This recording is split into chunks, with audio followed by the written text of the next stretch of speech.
नमस्कार दोस्तों, आज हम जानेंगे 2023 की वन पीस लाइव एक्शन की शानदार कहानी, जिसमें एक नौजवान समुद्री डाकू अपने सपनों को पूरा करने के लिए सबसे बड़े खजाने वन पीस की तलाश में निकल पड़ता है। रास्ते में उसे खतरनाक समुद्री राक्षसों, ताकतवर दुश्मनों और बड़ी बड़ी मुश्किलों का सामना करना पड़ता है। तो चलिए बिना समय गंवाए कहानी शुरू करते हैं। करीब 22 साल पहले लोकटाउन नाम के बंदरगाह पर दुनिया के सबसे मशहूर समुद्री डाकू गोल्डी रोजर को सबके सामने मौत की सजा दी जा रही थी। रोजर को पायरेट किंग कहा जाता था। कई सालों तक पीछा करने के बाद आखिरकार नेवी के वाइस एडमिरल गार्प ने उसे पकड़ लिया था। पूरी दुनिया के लोग उसे देखने के लिए जमा हुए थे। मरने से पहले रोजर एक ऐसी बात कह देता है जो पूरी दुनिया बदल देती है। वह बताता है कि उसने अपना सबसे बड़ा खजाना वन पीस ग्रैंड लाइन में कहीं छिपा दिया है। जो भी उसे ढूंढ लेगा उसे दौलत, शोहरत और ताकत सब कुछ मिलेगा। बस यही बात सुनते ही समुद्री डाकुओं का नया दौर शुरू हो जाता है। हर तरफ लोग अपने जहाज लेकर उस खजाने की तलाश में निकल पड़ते हैं।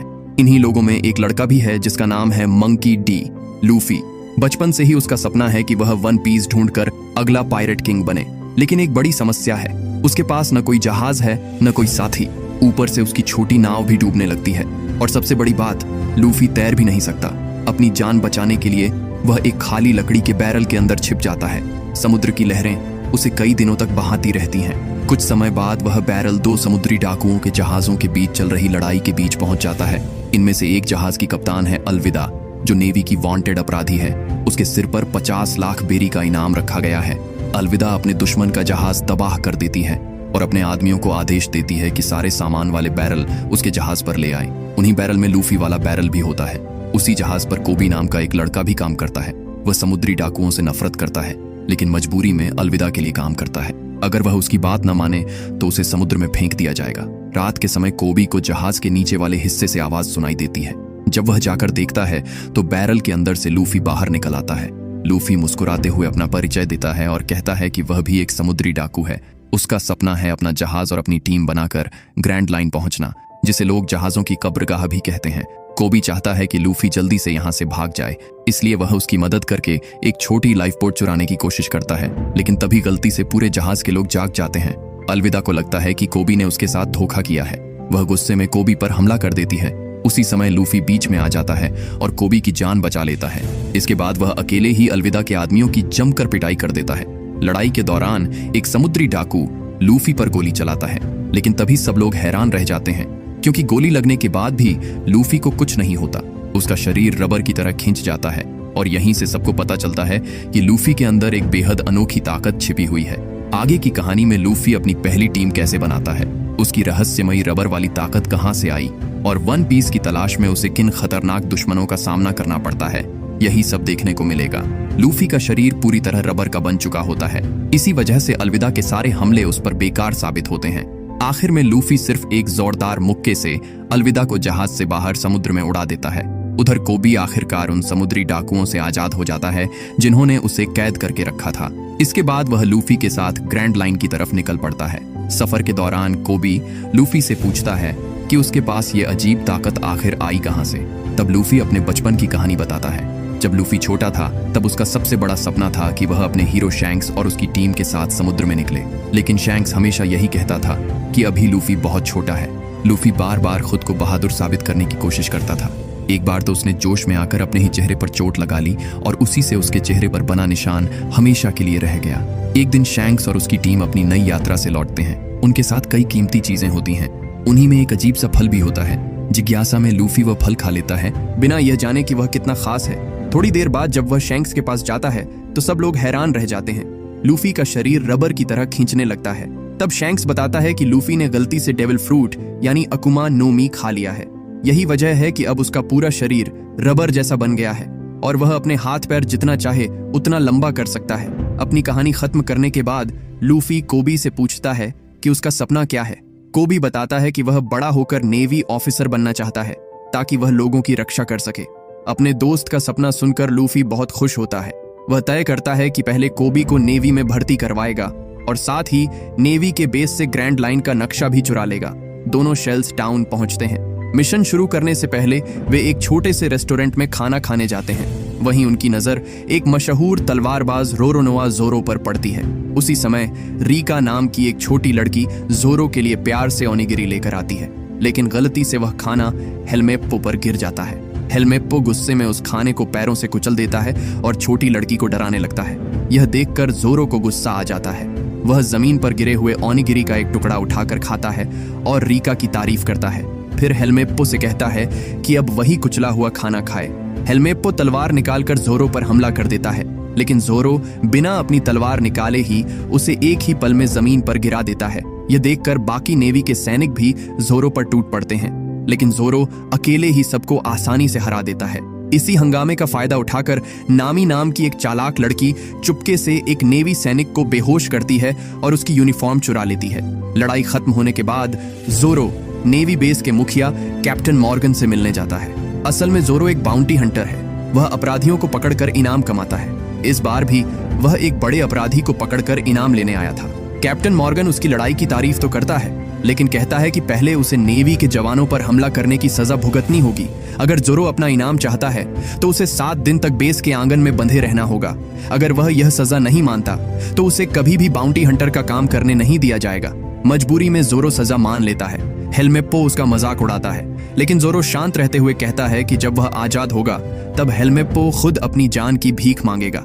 अगली सुबह नामी चुराई हुई नेवी की यूनिफॉर्म पहनकर बेस के अंदर घुस जाती है। उसका मकसद ग्रैंड लाइन का नक्शा चुराना होता है। उधर लूफी भी एक गुप्त रास्ते से नेवी बेस में घुस जाता है। वहीं उसकी मुलाकात फिर से बंधे हुए जोरो से होती है। लूफी जोरो की रस्सियां खोलने की कोशिश करता है और उसे अपनी पायरेट टीम में शामिल होने का ऑफर देता है, लेकिन जोरो साफ मना कर देता है। वह कहता है कि उसने कई साल समुद्री डाकुओं का शिकार करके अपनी जिंदगी चलाई है, इसीलिए वह किसी पायरेट का साथी नहीं बनेगा। लूफी उसकी बात मानकर आगे बढ़ जाता है। उधर नामी नक्शा ढूंढते समय पकड़ी जाती है। खुद को बचाने के लिए वह 2 नेवी सैनिकों से लड़ती है और दोनों को हराकर किसी तरह वहां से छिप जाती है। अब उसके हाथ ग्रैंड लाइन का नक्शा लगने ही वाला होता है। लफी अचानक उसी कमरे में आ गिरता है और पूरी बात सुन लेता है। अब उसे पता चल जाता है कि नामी भी उसकी तरह यहाँ चोरी छिपे घुसी है। दोनों समझ जाते हैं कि अगर अलग अलग रहे तो जल्दी पकड़े जाएंगे, इसलिए वे साथ मिलकर काम करने का फैसला करते हैं। दोनों सीधे कैप्टन मॉर्गन के ऑफिस की तरफ बढ़ते हैं। तभी मॉर्गन सामने आ जाता है। नामी तुरंत चालाकी दिखाती है और कहती है कि वह इस समुद्री डाकू को जेल ले जा रही है। मॉर्गन उसकी बात मान लेता है और वहां से हट जाता है। इसी मौके का फायदा उठाकर नामी चुपके से उसके ऑफिस की चाबियां भी चुरा लेती है। उधर जोरो हेलमेप्पो के पास पहुंच जाता है ताकि अपनी तलवारें वापस ले सके। वह चाहे तो हेलमेप्पो को खत्म कर सकता था, लेकिन वह सिर्फ उसके बाल काटकर उसे सबक सिखाता है और अपनी तीनों तलवारें वापस ले लेता है। इधर लफी और नामी मॉर्गन के ऑफिस में घुस जाते हैं। उन्हें आखिरकार ग्रैंड लाइन का नक्शा मिल जाता है, लेकिन एक बड़ी परेशानी सामने आती है। नक्शा एक मजबूत तिजोरी के अंदर बंद होता है। तभी मॉर्गन को पता चल जाता है कि उसके ऑफिस में कोई घुस आया है।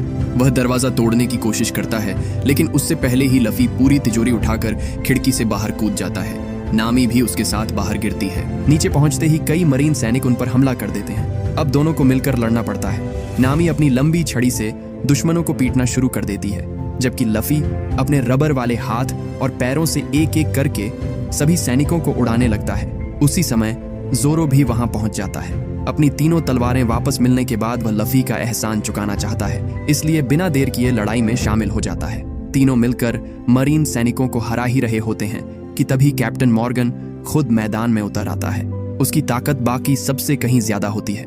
इतने में और भी मरीन अफसर वहां पहुंच जाते हैं। नामी उन्हें रोकने लगती है, जबकि लफी और जोरो मॉर्गन को हराने की योजना बनाते हैं। जोरो अपनी तीनों तलवारें निकालता है और तेज हमला करके मॉर्गन को कुछ पल के लिए रोक देता है।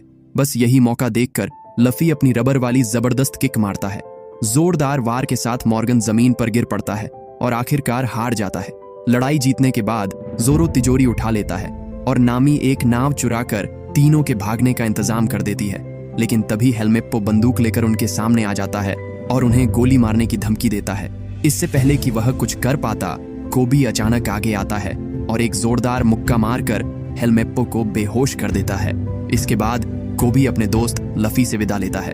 वह कहता है कि उसका सपना समुद्री डाकू बनना नहीं, बल्कि नेवी का एक ईमानदार अफसर बनना है। लफी मुस्कुराते हुए उससे विदा लेता है और तीनों अपनी नई यात्रा पर निकल पड़ते हैं। रात होने के बाद नामी कई घंटों तक मेहनत करके आखिरकार उस तिजोरी को खोल देती है। उसके अंदर वही कीमती ग्रैंड लाइन का नक्शा होता है। जिसकी तलाश सबको थी। लेकिन उनकी खुशी ज्यादा देर तक नहीं टिकती।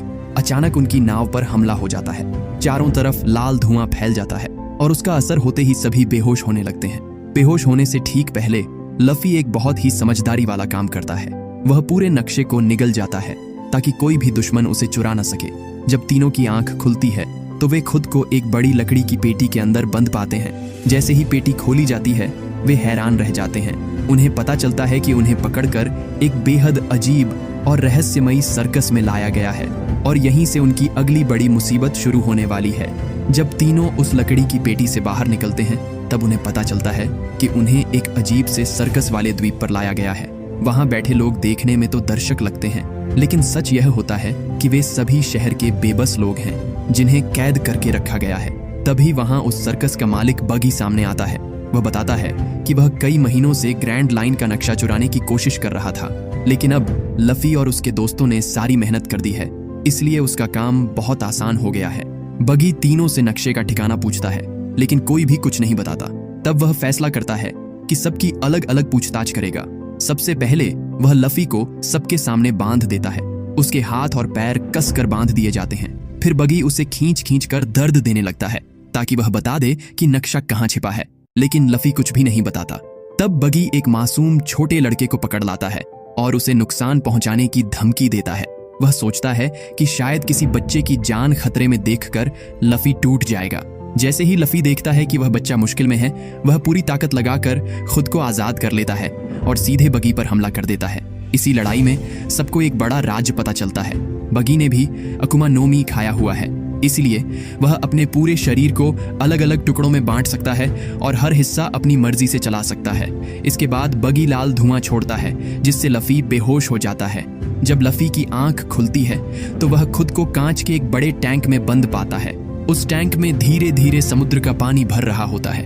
अकुमा नो मी खाने वाले लोगों को खास ताकत तो मिलती है, लेकिन उनकी सबसे बड़ी कमजोरी भी यही होती है। जैसे ही उनका शरीर समुद्र के पानी को छूता है, उनकी सारी ताकत खत्म होने लगती है। लफी जानता है कि अगर पानी भर गया तो उसकी मौत तय है। फिर भी वह बगी को नक्शे के बारे में कुछ नहीं बताता और धीरे धीरे डूबने लगता है। डूबते समय उसे अपना बचपन याद आता है। जब लफी छोटा था तब एक खतरनाक समुद्री डाकू उसे पकड़कर समुद्र में ले गया था। उसका इरादा लफी को बीच समुद्र में छोड़कर मरने देना था, लेकिन तभी एक विशाल समुद्री राक्षस आ गया और उसने उसी डाकू को निगल लिया। अब अगला निशाना लफी बनने वाला था। उसी समय शैंक्स वहां पहुंच गया और उसने लफी की जान बचा ली, लेकिन इस दौरान उस समुद्री राक्षस ने शैंक्स का एक हाथ खा लिया। फिर भी शैंक्स ने बिना डरे उस राक्षस की आंखों में देखा। उसकी हिम्मत देखकर वह राक्षस डर गया और वापस समुद्र की गहराई में चला गया। जब लफी ने देखा कि उसकी वजह से शैंक्स अपना हाथ खो चुका है तो उसे खुद पर बहुत पछतावा हुआ। कुछ दिनों बाद शैंक्स अपनी टोली के साथ फिर से सफर पर निकलने लगा। जाते समय उसने अपना सबसे प्यारा स्ट्रॉ हैट लफी को दे दिया और कहा कि जब तुम एक महान समुद्री डाकू बन जाओ तब इसे मुझे वापस देना। उसी दिन से वह टोपी लफी की सबसे कीमती चीज बन जाती है। इधर जोरो से भी बगी के आदमी पूछताछ कर रहे होते हैं, लेकिन जोरो चालाकी से उनका ध्यान अपनी तरफ लगा देता है। इसी मौके का फायदा उठाकर नामी अपने पिंजरे से बाहर निकल जाती है और सीधे दुश्मनों पर हमला कर देती है। नामी फिर जोरो को भी आजाद कर देती है और दोनों मिलकर लफी को बचाने दौड़ पड़ते हैं। लफी को कांच के टैंक में डूबता देखकर नामी अपनी छड़ी से पूरा कांच तोड़ देती है। पानी बाहर निकल जाता है और लफी की जान बच जाती है। बाहर आते ही लफी अपने पेट के अंदर छिपा हुआ ग्रैंड लाइन का नक्शा भी बाहर निकाल देता है। नक्शा देखते ही बगी अपने शरीर को दर्जनों टुकड़ों में बांट देता है। उसके उड़ते हुए हाथ, पैर और बाकी हिस्से चारों तरफ से जोरो और नामी पर हमला करने लगते हैं। अपने दोस्तों को मुश्किल में देखकर लफी भी बगी से भिड़ जाता है, लेकिन इस बार बगी की अजीब ताकत के सामने वह भी हार जाता है। तभी लफी के दिमाग में एक शानदार योजना आती है। उसे समझ आ जाता है कि अगर बगी के शरीर के सारे टुकड़ों को अलग अलग कैद कर दिया जाए तो वह दोबारा अपने शरीर को जोड़ नहीं पाएगा। अब देखना यह होगा कि क्या लफी की यह चाल सच में काम करती है या नहीं। लफी को एक शानदार तरीका सूझता है। वह और उसके दोस्त मिलकर बगी के शरीर के सभी अलग अलग टुकड़ों को लकड़ी के बक्सों में बंद कर देते हैं। अब बगी चाहे जितनी कोशिश करे वह अपने शरीर को दोबारा जोड़ नहीं पाता। आखिर में लफी बगी के बचे हुए हिस्से को उठाकर सर्कस के बाहर दूर फेंक देता है। इसके साथ ही वह ग्रैंड लाइन का कीमती नक्शा भी वापस हासिल कर लेता है। जाने से पहले लफी, नामी और जोरो उन सभी गांव वालों को आजाद कर देते हैं जिन्हें बगी ने कैद करके रखा था। आजादी मिलने पर सभी लोग उनका दिल से धन्यवाद करते हैं। अब तीनों का अगला लक्ष्य ग्रैंड लाइन पहुंचना होता है, लेकिन वहां जाने के लिए उन्हें एक मजबूत जहाज चाहिए। इसलिए वे लोग गेको आइलैंड जाने का फैसला करते हैं। द्वीप पर पहुंचते ही नामी वहां की सुरक्षा का जायजा लेने लगती है। उसका इरादा सही मौका देखकर एक जहाज चुराने का होता है। इसी दौरान लफी शिपयार्ड में घूमते घूमते एक शानदार जहाज देखता है। वहीं उसकी मुलाकात उसॉप से होती है। उसॉप वहां जहाज साफ करने का काम करता है, लेकिन वह बड़े गर्व से कहता है कि इन सभी जहाजों के मालिक उसके बहुत अच्छे दोस्त हैं। थोड़ी देर बाद उसॉप अपने दोस्तों को लेकर एक बड़ी हवेली में पहुंचता है। वहां उसका स्वागत करने की बजाय बूची उसे देखकर नाराज हो जाता है। तभी हवेली की मालकिन काया वहां आ जाती है। वह उसॉप को देखकर खुश हो जाती है और अपने जन्मदिन की पार्टी में उसे और उसके नए दोस्तों को भी बुला लेती है। काया का बटलर क्लाहाडोर ये सब देखकर बिल्कुल खुश नहीं होता। काया के माता पिता की मौत के बाद वही उसका सबसे भरोसेमंद आदमी बन गया था और अब उसी के सारे काम संभालता है। फिर भी वह दिखावे के लिए मेहमानों का स्वागत करता है और शैम से कहता है कि सभी को उनके कमरों तक पहुंचा दिया जाए ताकि वे रात के खाने के लिए तैयार हो सकें। कुछ देर बाद उसॉप एक गुप्त रास्ते से चुपके से काया के कमरे में पहुंचता है। वह उसे जन्मदिन का एक छोटा सा तोहफा देता है। दोनों बातें ही कर रहे होते हैं कि अचानक काया को तेज खांसी आने लगती है। तभी क्लाहाडोर उसके लिए खास चाय लेकर आता है।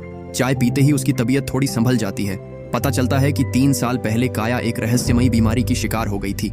तब से आज तक कोई भी दवा उसे पूरी तरह ठीक नहीं कर पाई है। रात को सभी मेहमान डिनर हॉल में इकट्ठा होते हैं। वहीं नामी की मुलाकात मिस्टर मेरी से होती है। मिस्टर मेरी कई सालों से काया के परिवार के साथ काम कर रहे हैं और उसके पैसों और जायदाद का पूरा हिसाब रखते हैं। काया भी उन पर बहुत भरोसा करती है। अब काया 18 साल की होने वाली है, इसलिए उसके माता पिता की पूरी संपत्ति कानूनी तौर पर उसके नाम होने वाली है। मिस्टर मेरी उसे कुछ जरूरी कागजों के बारे में बताना चाहते हैं, लेकिन तभी क्लाहाडोर बीच में आकर उनकी बात रोक देता है। डिनर के समय काया के लिए अलग से खास खाना तैयार किया जाता है, क्योंकि उसकी सेहत की वजह से उसे बहुत सख्त खान पान का पालन करना पड़ता है। लेकिन जैसे ही वह खाना शुरू करती है, उसे फिर से तेज खांसी आने लगती है। उसकी हालत बिगड़ने पर उसे तुरंत उसके कमरे में ले जाया जाता है। रात काफी हो चुकी होती है, इसलिए काया उसॉप, लफी, नामी और जोरो से कहती है कि वे आज की रात हवेली में ही रुक जाएं। उधर पार्टी खत्म होने के बाद क्लाहाडोर चुपचाप मिस्टर मेरी के पास पहुंचता है। उसे पता चल चुका होता है कि मिस्टर मेरी काया को कुछ ऐसे कागजों के बारे में बताने वाले हैं जिनसे शिपयार्ड उसके हाथ नहीं लग पाएगा। अपनी सच्चाई छिपाने के लिए क्लाहाडोर अचानक अपना असली रूप दिखा देता है और पीछे से मिस्टर मेरी की पीठ में छुरा घोंप देता है। इसी बीच दूसरी तरफ बगी अपने शरीर के सारे टुकड़े फिर से इकट्ठा कर चुका होता है। तभी उसके पास अरलोंग के गिरोह का एक आदमी आता है और यहीं से कहानी में एक और खतरनाक दुश्मन की एंट्री होने वाली है। उधर बगी अपने शरीर के सारे टुकड़े फिर से जोड़ ही रहा होता है कि तभी अरलोंग के गिरोह का एक आदमी वहां पहुंच जाता है और उसे पकड़ लेता है। जब बगी की मुलाकात अरलोंग से होती है, तब उसे पता चलता है कि जिस शहर को उसने लूटा था वह असल में अरलोंग का इलाका था। यह सुनते ही अरलोंग गुस्से से आग बबूला हो जाता है और बगी को मारने का फैसला कर लेता है। अपनी जान बचाने के लिए बगी तुरंत एक सौदा करता है। वह कहता है कि उसे ग्रैंड लाइन के नक्शे का पता है और अगर अरलोंग उसकी जान बख्श दे तो वह उसे नक्शा दिला सकता है। इधर सुबह सुबह लफी अपने कमरे से निकलता है क्योंकि उसे जोरों की भूख लगी होती है। दूसरी तरफ जोरो रम की बोतल ढूंढने निकलता है। रास्ते में दोनों की मुलाकात हो जाती है और वे साथ साथ रसोई की तरफ चल पड़ते हैं। उधर नामी हवेली में मौका देखकर कीमती सामान ढूंढ रही होती है, लेकिन गलती से वह काया के कमरे में पहुंच जाती है। काया को जल्दी ही समझ आ जाता है कि नामी एक चोर है, लेकिन हैरानी की बात यह होती है कि वह उससे नाराज नहीं होती, बल्कि आराम से उससे बातें करने लगती है। धीरे धीरे दोनों के बीच अच्छी दोस्ती हो जाती है। रसोई में पहुंचकर लफी और जोरो की मुलाकात उसॉप से होती है। उसॉप बताता है कि हवेली के नीचे एक बड़ा तहखाना है जहां बेहतरीन शराब रखी हुई है। ये सुनते ही जोरो उसॉप से कहता है कि उसे वहां ले चले। वहीं लफी रसोई में ही रुक जाता है और काया के लिए बना पूरा सूप अकेले ही पी जाता है। तहखाने में जाते समय उसॉप की नजर अचानक जमीन पर पड़ी एक लाश पर पड़ती है। वह कोई और नहीं बल्कि मिस्टर मेरी होते हैं। उसी समय वहां क्लाहाडोर भी आ जाता है और उसका असली राज सबके सामने आ जाता है। असल में क्लाहाडोर का असली नाम कुरो है। वह पहले ब्लैक कैट पायरेट्स का खतरनाक कप्तान था। दुनिया को बताया गया था कि कैप्टन मॉर्गन ने उसे मार दिया था, लेकिन सच ये था कि वह जिंदा बच निकला था और अब नई पहचान के साथ रह रहा था। सच सामने आते ही जोरो अपनी तलवारें निकाल लेता है, लेकिन तभी शैम पीछे से उस पर बोतल से हमला कर देता है। अचानक हुए इस वार से जोरो संभल नहीं पाता। इसके बाद कुरो उसॉप को भी मारना चाहता है, लेकिन उसौप किसी तरह वहां से भाग निकलता है और मदद ढूंढने शहर की तरफ दौड़ पड़ता है। कुरो अपने आदमियों को आदेश देता है कि मिस्टर मेरी और जोरो की लाशों को एक गहरे गड्ढे में फेंक दिया जाए ताकि किसी को कभी सच्चाई का पता न चल सके। शहर में भागते हुए उसौप की मुलाकात कोबी और हेलमेप्पो से होती है। अब दोनों नेवी के नए कैडेट बन चुके होते हैं और उन्हें लफी को पकड़ने के मिशन पर इस द्वीप पर भेजा गया है। उसौप को लगता है कि अब वही उसकी आखिरी उम्मीद है। वह उन्हें पूरी सच्चाई बताता है और कहता है कि क्लाहाडोर असल में खतरनाक समुद्री डाकू कुरो है जो उसके दोस्तों को मारना चाहता है। इधर काया से बात करने के बाद नामी रसोई में पहुंचती है। वहां वह देखती है कि लफी बेहोश पड़ा हुआ है। उसी समय क्लाहाडोर अपने आदमियों के साथ वहां आ जाता है। नामी तुरंत छिप जाती है और उनकी सारी बातें सुन लेती है। तभी उसे पता चलता है कि लफी ने जो सूप पिया था उसमें जहर मिला हुआ था। असल में वह जहर काया के लिए तैयार किया गया था, लेकिन गलती से लफी ने उसे पी लिया। यह जानकर कुरो गुस्से से पागल हो जाता है क्योंकि उसकी पूरी योजना बिगड़ चुकी होती है। उसी वक्त दरवाजे की घंटी बजती है।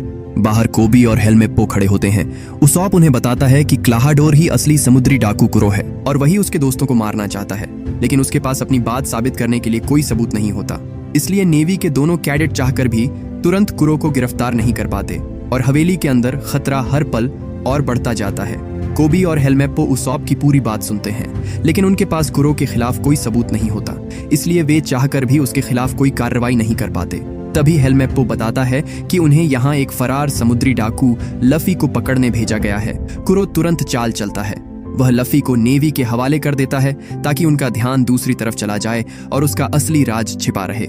इसी बीच नामी मौका देखकर शैम पर पीछे से फ्राइंग पैन से जोरदार वार करती है और उसे बेहोश कर देती है। उधर उसौप भागकर काया के पास पहुंचता है और उसे बताता है कि जिस इंसान पर वह सबसे ज्यादा भरोसा करती है वही उसे मारने की साजिश रच रहा है। ये सुनकर काया को अपनी ही आंखों पर विश्वास नहीं होता।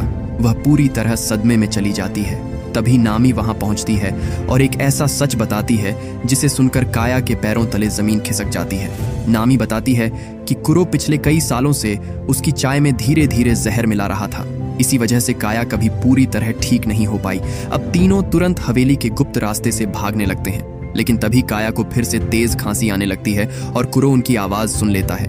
वह उनका पीछा करता है, लेकिन किसी तरह तीनों बच निकलते हैं और काया के माता पिता के पुराने कमरे में पहुंच जाते हैं। दूसरी तरफ गहरे कुएं में फेंका गया जोरो होश में आ जाता है।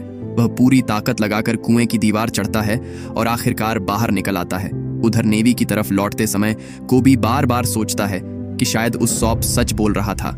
इसी दौरान लफी की भी आंख खुल जाती है।